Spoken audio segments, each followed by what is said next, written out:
Okay, so in an earlier video we just talked about the Aleph and the Tav, which Yeshua calls himself.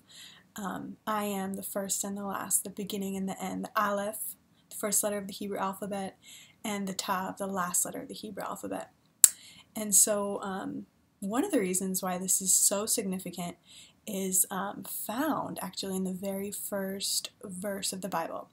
So in Hebrew it says, Bereshit, Bara, Elohim, et Hashamaim, ve'et ha'aretz. In English we say, in the beginning, God created the heavens and the earth. Now in Hebrew, there's 7 words. Bereshit, Bara, Elohim, et Hashamaim, ve'et ha'aretz. So this is where things get really interesting. Bereshit is in the beginning. Elohim, God. Bara, created. And this usage of the verb bara only applies to God, to Elohim. Only He can bara. It's basically He is the Almighty One that can create something out of nothing, which He did. Well, He did through His Word. But this is where things get really interesting, because in English, we go straight from He created to the heavens and the earth. But in Hebrew, there's the word et there. Bereshit bara Elohim et, the 4th word. And the et, we don't have a translation for in English. Et Hashamaim, He created the heavens. Now, et in Hebrew consists of 2 letters.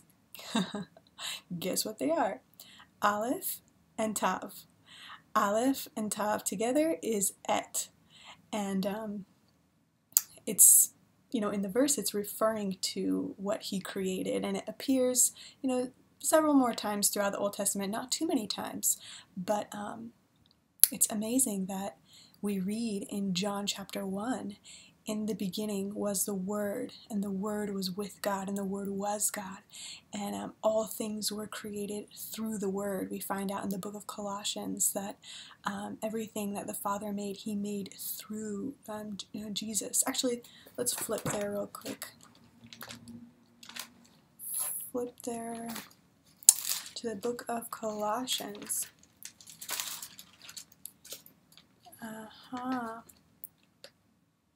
Says in chapter 1, it says in verse 15, He is the image of the invisible God, the firstborn over all creation. For by Him all things were created, things in heaven and earth, visible and invisible, whether thrones or powers or rulers or authorities, all things were created by Him and for Him. He is before all things, and in Him all things hold together. Well, that passage just goes on beautifully to describe the supremacy of Jesus. And we see it displayed in the very first verse of the Bible, Bereshit, in the book of Genesis. So I hope you enjoy that. Just remember that et is the Hebrew word. Aleph and Tav makes et. And it's literally showing that through the Aleph and the Tav, the Father created the heavens and the earth. He literally created through Jesus, through His Word, and it's displayed right there in the Hebrew text. Shalom.